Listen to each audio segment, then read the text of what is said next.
It's exactly 7 o'clock. You're listening to Kaya Biz here on Kaya 959. What a pleasure to have you with us as we turn and shift gears to move into the second hour of the show. Well, as you would have noticed, we touched on the markets. We spoke about expectations ahead of the budget speech next week and, of course, gave you some insight into the unfortunate decline that we're witnessing when it comes to the fixed investment space. But today is World Radio Day. And as you can imagine, we're a radio station and a radio platform. And for many of us, we often tend to forget that many of these industries and sectors that perhaps we might have become accustomed to or are part of really does play a significant role in terms of the economic contribution to the country and productivity. And this makes us probe even further. Have you considered what the business side of radio looks like, what the experience is like, how practical it is, and how we need to reach tangible outcomes to be key economic contributors and enablers ourselves? Well, we thought we'd give you an opportunity for just a moment just to reflect on more learnings in terms of the world and the business of radio. And this does feature a number of conversations and an interview we will have with the CEO of the Broadcast Research Council of South Africa. And typically this is where we get the metrics, the ratings, how many listeners you have and how that translates into how you speak to potential sponsors and how they then are able to invest at capital and revenue to your business. Radio itself is quite a competitive environment, and this is where you also have organizations themselves who are competing for ears. Because as much as you might be listening to me, all it takes is a finger stroke, a press of a button, and you're able to access another station. And this speaks to how it is that we're able to retain, attract, and of course, build a relationship with you as our listeners. To help us unpack how some of these themes do come about is the CEO of the Broadcast Research Council of South Africa, Gary Whittaker, who joins us now on the line to give us a little bit more context, perspective, and understanding into the world of radio, specifically in South Africa. Gary, welcome to the show and thank you for your time. Good evening. Thank you very much for having me. Oh, such a delight to speak to you, Gary. There's so much to talk about, right? But I guess first things first, let's certainly just take a look at the state of radio in South Africa, especially given that it is a medium that is so far reaching, primarily in a society that still remains fairly unequal. But share your context with us regarding the state of radio in the country. Absolutely. Radio is and continues to be healthy. Sure, you know, we have more fragmentation in the market, and we always will have fragmentation as new entrants come into the market from other mediums, you know, streaming, digital, social. There are new players in the social realm, you know, TikTok, etc. But yeah, you're always going to get new entrants. But what we see via our study for the market RAMs, radio has remained constant for the past sort of 2 or 3 years. Mm-hmm. We remain at between 73 and 75% of the population listening to the radio in the past 7 days, which is substantial. It's still a mass medium. A lot of people in the market like to say that digital is taking over. Yep. I tend to disagree. And maybe let's talk about that, right? Because digital also comes with so many other intricacies. You need the data connectivity. You need the actual equipment and the tool. You need the data itself. And of course, I guess then access to sustainable infrastructure in order for that connectivity to happen. Is this, I guess, the differentiator between new digital media versus radio? Yes and no. So I suppose for radio, it's a two-edged sword. But let's touch on that point, though. In terms of data in South Africa, still continues to be an access problem in terms of the funds needed to stream audio or watch video, right? So that is that's a problem. We also have load shedding that affects connectivity, cell phone towers, et cetera, and you know the quality of the media. But for radio, we are seeing that radio is consumed in a variety of different ways. So yes, you know, still listened to at home is the biggest, but people in South Africa are listening to the radio via alternatives. They're listening on their phones, they're listening via DSTV, they're listening via apps, they're streaming. Radio is no longer kind of defined as regionally as it was in the past. If someone likes a station that's not necessarily broadcasting in the area, well, they go stream it. Mm-hmm. So if there's a station in Johannesburg like Kaya FM, you might find that you have a lot of listeners in the Western Cape, for example, that are streaming you. So, access to radio is greater than ever. And some see that as, a downside. I see it as an upside. It's just making radio more available. And I'm glad that you touch on the audience aspect, right? Because it does speak to one of the fundamentals that radio stations live by is building a sense of community with their listeners. And that speaks to retention, audience numbers, and the metrics that might be used to measure this. Help us understand how this has also evolved within the South African market, as we're aware that there have been some changes to the metrics.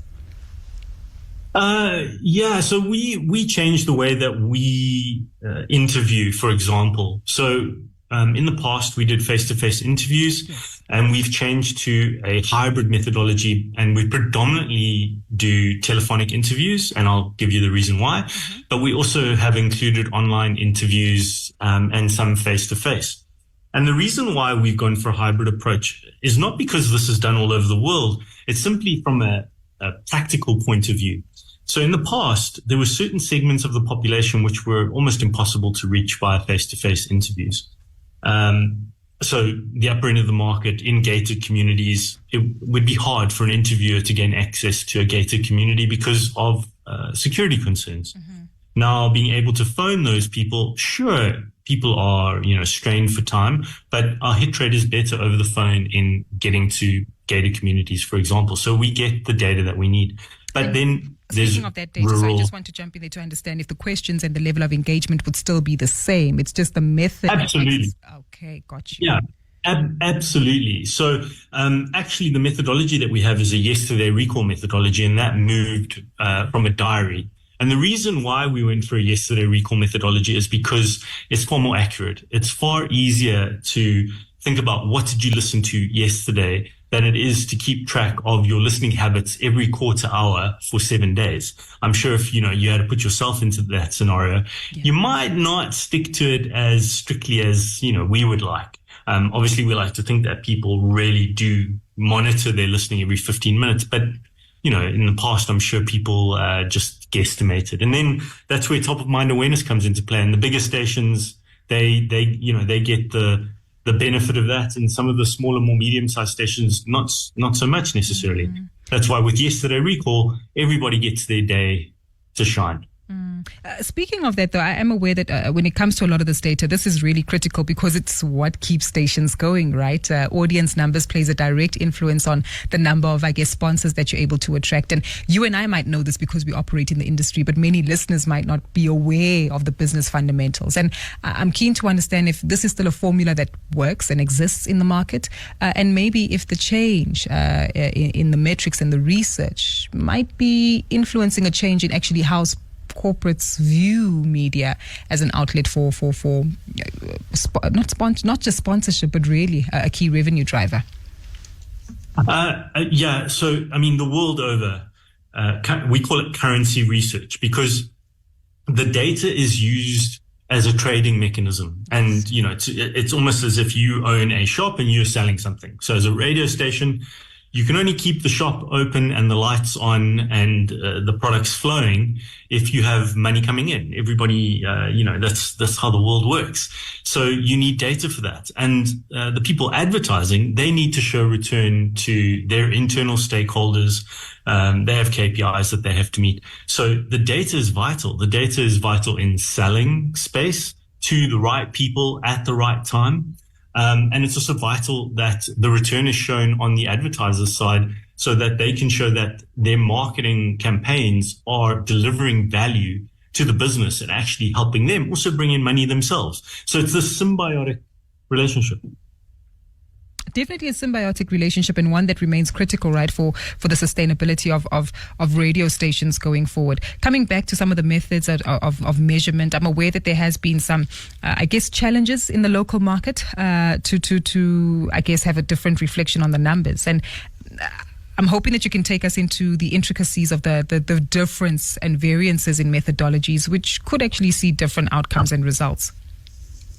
Yeah, absolutely. So we've had to find new ways of doing things. So we're kind of pioneers in this area, and we've presented all over the world about what, in terms of what we're doing, because it's quite groundbreaking. So I mentioned that we now do yesterday recall.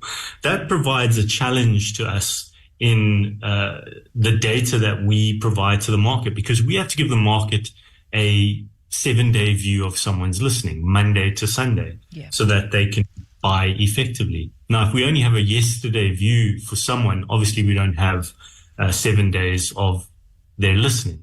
So we have to model the data, and we do that via various techniques. And one of the techniques is called fusion.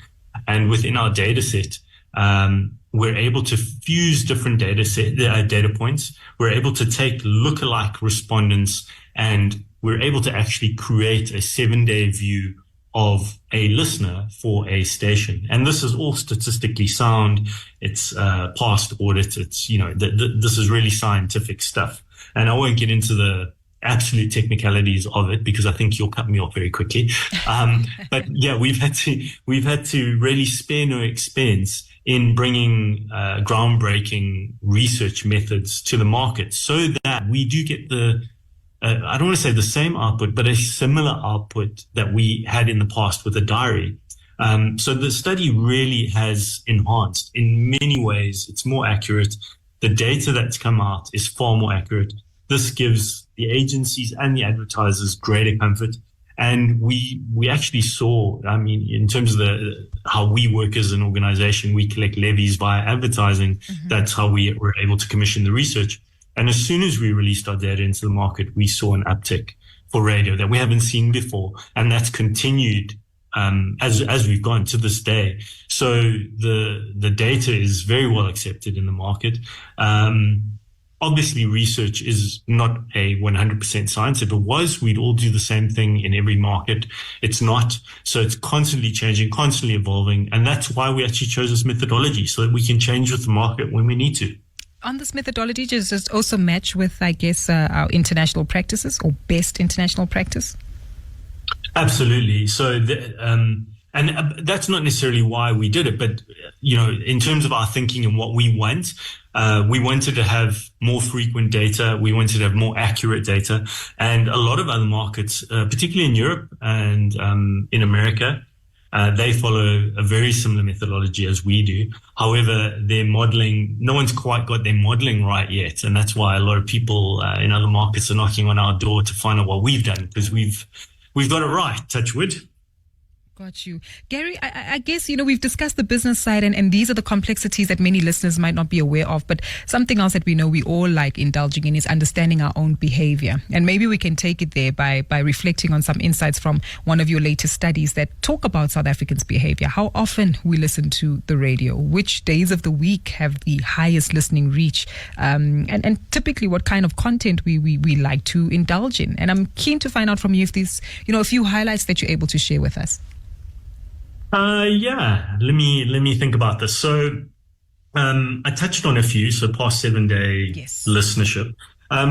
What we've seen increase quite substantially is, listening to radio via DSTV. It's quite remarkable. We're seeing 14% of all radio listeners in South Africa listen to the radio via DSTV, which, that's phenomenal. If you think about, listening on a car radio, it's 28%. So, it's DSTV's up there, which is substantial. What we are seeing is the population moving towards digital forms or platforms for listening. It's still very small, but almost 5% of all radio listeners in South Africa listen to the radio via smart speaker. And you think of smart speakers, they're fully entrenched in more first world countries, compared to South Africa. But this is rising and it's coming. And as data prices come down in South Africa, as data quality improves, you'll see more platforms, greater growth in these platforms. Radio still the number one reason that people listen to the radio is that it's a companion and it's a source that people trust. So everyone talks about fake news, social media, be careful what you're seeing online. Radio remains the top medium when it comes to news and trustworthy news. Also, people want to feel a part of a community. And when I say community, it doesn't have to be, a small neighborhood. It could be, the whole of Gauteng, but you feel connected. And radio it's a very personal thing. It's you're experiencing it. It's the theater of the mind. It's a relationship that you have with the DJs that you're listening to, with the content, with the music, all of it. The mnemonics. It's the icons in your mind. So we're actually going to carry out a need state study and connect it to our data that we sell into the market, because we want to actually make this concrete. We want to find out by station what are the main drivers in terms of need states for listeners. And I think we'll have that launched this year, and that'll be fairly groundbreaking too. An unfair question, and I know that you don't necessarily control or influence this, but is there still space for more radio stations in South Africa? Ooh. I did add a disclaimer there. Yeah. I never want to say no to anything. So it comes down to content. It comes down to innovation. It comes down to connection. So if, someone out there wants to start a radio station and you're ticking those boxes and you're willing to be patient and build your audience, yeah, I think there is space. But if you're not ticking those boxes, be very careful. And I think that's the thing, when a radio station is launched and there's no traction necessarily, and just keeping on and keeping on and keeping on, I think, you have to get truthful with yourself. Are you really creating value for a segment of the population, or aren't you? And if you are, go for it. And if you're not, well, maybe back to the drawing board and tick those other boxes. 100%. Gary, this has been such an insightful conversation with you this evening, sir. Really appreciate your time. It's been an absolute pleasure. Thank you very much for having me. Thank you. That's Gary Whittaker, the CEO of the Broadcast Research Council of South Africa, giving us some insight into the business of radio.